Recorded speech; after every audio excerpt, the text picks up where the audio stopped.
아니 나 이 정도면은 내가 까탈스러운 연애 취향도 아닌데 왜 이렇게 연애하는 게 이렇게 어려운 거야. 나도 좀 연애 좀 해보자 이러시는 분들도 계실 것 같아가지고 제가 딱 얘기해드립니다. 연애는요 대학 입시예요. 그래서 본인이 연애를 할 생각이 있다면 그리고 심지어는 결혼할 생각이 있다면 더 연애 입시 준비를 더 철저하게 해야 됩니다. 일단 내가 어떤 이성을 원하는지를 먼저 알아야 돼요. 정말 솔직하게. 아, 내가 이런 타입을 좋아하는 것 같다라는 거를 인정을 해야 돼요. 내 주제에 이건 너무 눈이 높은 것 같아 이렇게 생각을 하지 말고 그걸 나중에 내 성적에 맞게 내린다고 할지라도 일단 솔직하게 자기가 원하는 조건을 정리해 볼 필요가 있어요. 그리고 내가 그런 사람을 만날 수 있는 현재 점수인지를 생각을 해야 되고 점수를 좀 올릴 수 있는 부분이 있는지 올리려고 노력하는 게 효과가 있는지에 대해서 파악을 해서 빨리 목표를 잡아서 빨리 입시 준비를 해서 여러 번 경험을 해서 연애 경험을 쌓아야 돼요. 그러니까 좀 표현이 그렇지만 중위권이 있고 상위권이 있고 하위권이 있으면 연애에 대한 기준치 또는 내 연인에 대한 기준치 그러니까 연인과 연애 스타일은 달라요. 연애 대상에 대한 이상형에 대한 기준치와 연애 스타일은 다르거든요. 이 두 가지가 중요해요. 이 두 가지가 각각 상중 하가 있어요. 그러니까 예를 들면은 연애 스타일에서 기준치가 높으신 분들은 내 연인이 나한테 정말 충실해야 되고 그리고 연애할 때 나는 시간과 돈을 많이 쓰는 걸 좋아하고 친구들이나 일에는 좀 소홀해진다 이러는 분들은 연애 스타일에 있어서 조금 상위권의 기준을 원하시는 분들이라 볼 수 있고요. 난 연애해도 연인이랑 좀 안 맞는 부분이 있을 수도 있다고 생각을 한다. 그리고 그렇게 자주 보지 않아도 된다. 내 연인이 나한테 뭐 너는 내가 본 여자 중에 제일 예뻐라고 이렇게 막 내 자존감 채워주지 않아도 된다. 이러는 분들 연애에 있어서 기준치 자체가 높지 않은 분들은 연애 스타일에서 한 중 또는 하위권의 기준을 가지고 있는 분이에요. 그러니까 자기가 추구하는 기준치가 낮으면 그만큼 연애에 대한 허들이 낮아지는 거죠. 그리고 또 한편으로는 이렇게 연애 스타일과 별개로 연애 대상, 즉 내가 만나고 싶은 이상형에 대한 기준치를 놓고 봤을 때 이제 굉장히 잘생기고 예쁘거나 아니면 고스펙이거나 명문대 출신이거나 경제력이 뛰어나거나 나보다 나이가 어린 사람을 원한다던가 나보다 성격 인품이 훌륭한 사람 원한다던가 이런 것들은 다 이제 상위권이라고 보면 되고 이제 여러분들하고 비슷한 능력도 비슷하고 성격도 비슷하고 그런데 내가 남자야. 그러면은 중위권이 아니라 하위권으로 내려갑니다. 그러니까 내가 원하는 기준이 하위권으로 내려가는 거예요. 왜냐면 아까 말했던 것처럼 이 여성 남성들을 봤을 때 남성들이 조금 경제력은 조금 여성보다 있는 편 그리고 여성들은 남성보다 상대적으로 외모 스펙이 상향된 편 이렇게 봤을 때 이제 어디까지나 상대평가인 거예요. 그래서 나랑 비슷비슷한 이상형을 가지고 있다. 그럼 중간 정도의 눈높이를 가지고 있다는 거고 나보다 조금 떨어져도 된다. 난 사람이면 된다. 이거는 하위권의 기준치를 가지고 있는 거라고 보면 되죠. 그래서 이제 이 두 가지가 중요한 거죠. 상대방의 조건과 그리고 이 연애에 대한 충실도. 그래서 중요한 거는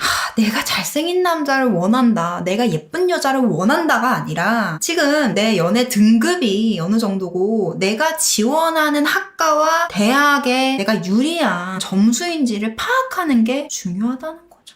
예를 들면 내가 조금 요런 조건들을 많이 따지니까 어떻게 하면 나보다 조금 더 높은 기준치에 있는 대학에 합격할 수 있을까? 이게 이제 연애의 전략인 거예요. 그냥 집에서 그냥 재활 고수처럼 은둔 고수처럼 막 백날 첫날 칼만 가는 외모 관리만 하는 막 근육량 늘리려고 막 남성분들 막 어깨 키우고 이거를 할 때가 아니라는 거지. 그 여성들이 그 남성들이 원하는 스펙이 있고 그 여성들이 그 남성들이 최저 커트라인으로 보는 최저 기준치부터 맞춰야 된다니까? 근데 그게 전형이 다 다른 거예요. 예를 들면 이렇게 말할게요. 하위권, 중위권, 상위권 여성, 남성들의 요구사항이 다르다는 거예요.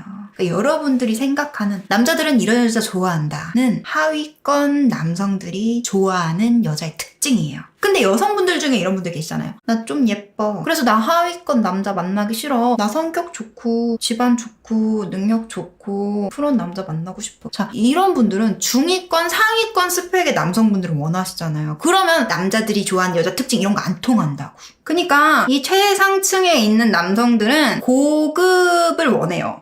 표현 진짜 저급하다.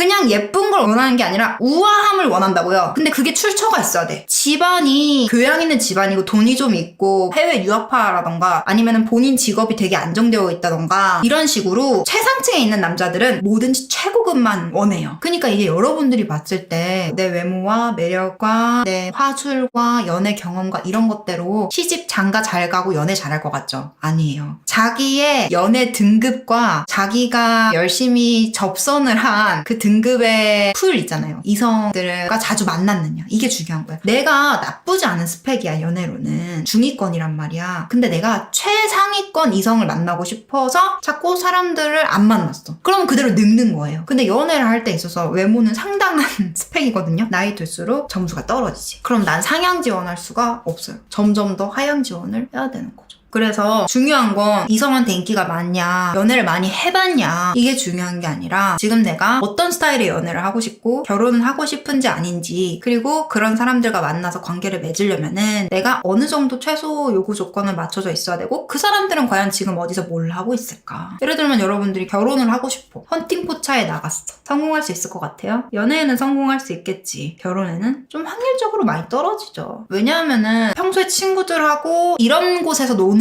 사람이라는 거잖아요. 그죠? 여러분들이 원하는 한 사람한테 충실한, 물러나지 않고 여러 이성한테 양다리 걸치지 않고 이런 사람이 헌팅 포차에 있을 확률은 굉장히 적죠. 거기서 이성을 만나면 내가 원하는 사람이 아닐 확률이 높죠. 아, 그럼 대체 어디서 만나나요? 그러니까 더 적극적이어줘야 되는 거예요. 제가 말했잖아요, 그래서 전에. 너드남을 원하면 본인이 엄청 적극적인 여성이어야 된다고. 그리고 여러분들이 원하는 성격적인 면에서 좋은 사람은요, 그런 사람들 절대 만만하지 않아요. 왜냐하면 그 사람 주변에는요, 이미 그 사람이 성격 좋다는 걸 다 알고 있을 거예요. 그리고 자기 지인들 되게 소개 많이 시켜주려고 할 테고, 그리고 한 번 사귀면 안 헤어지려고 해요, 이성들이. 그렇게 성격이 좋은 사람들은. 그렇기 때문에 대부분 품절되어 있습니다. 어렵다 벌써. 어렵지 않아요. 오늘 제 얘기 들으면 너무 쉽다. 이 쉬운 걸 왜 그동안 베베 꼬아서 다들 얘기한 거야? 솔직하게 말하면 내가 얼마나 좋았겠어. 내 청춘 낭비하지 않고 빨리빨리 내가 연애해서 스펙도 업하고 좋은 사람들 많이 만났을 거 아니야, 이러면서 오늘 되게 다 이야기 듣고 나면은 속 시원해 하시는 분들도 되게 많을 거예요.